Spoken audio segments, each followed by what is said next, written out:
What's up, guys?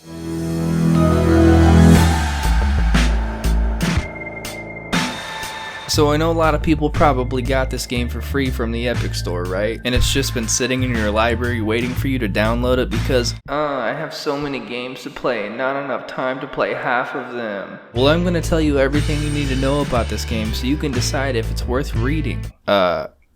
Playing. Night in the Woods is a 2017 single-player adventure game where you side-scroll your way through your hometown as a sad cat named May. Your best friends are a crocodile, a fox, and a bear. There is no real objective in the game, at least not in the beginning. You will spend over half the game walking through the town getting to know the people that live there. In the final chapters, you'll find that the objective of this game is for the main protagonist to come to terms with her mental illness. As far as characterization, the writers and designers of this game knocked it out of the park. Each person in the game has a distinct character design, vernacular being unique with each character, and their personalities are also reflected in their fashion choices. Wow, what a gentleman. Wow, what a bad boy. Wow, total goth. What are those?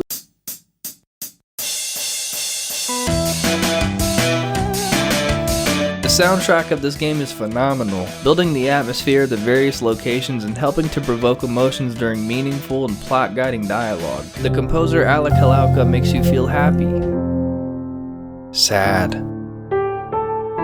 confident, anxious, excited,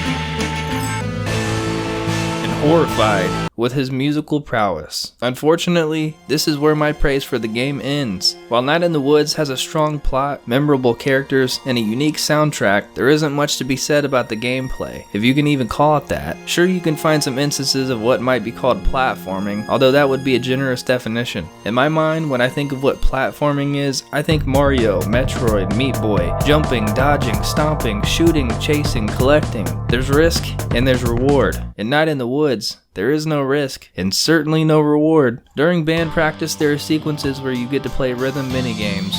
However, these have the same problems. You can miss every single note with no repercussions. You get nothing for completing the song. No risk, no reward. My experience with the game is probably a little different than most people because I streamed it for my friends, which meant I had to read everything out loud so everyone could follow along. Now with that in mind, I want you to consider the amount of dialogue in this game. Remember the high praise I had for the dialogue of the game? Yeah. I spent hours upon hours of my life reading it out loud. Hours and hours and hours. For someone who likes to read, this might not be a problem. But what I want out of a video game is interactivity, the ability to influence the events of the game either through dialogue choices or pressing the buttons really good and really fast. Night in the Woods offers no control over the outcome. Night in the Woods offers no fun. With that being said, perhaps this is just a game that is best enjoyed alone. It has received high praise and I can see why. If you don't mind a lot of reading and relate to themes such as struggling with mental illness, the stagnancy of the middle and lower classes, and the death of small town America, and you don't mind spending hours upon hours upon hours reading, then this game is for you. But it is not for me.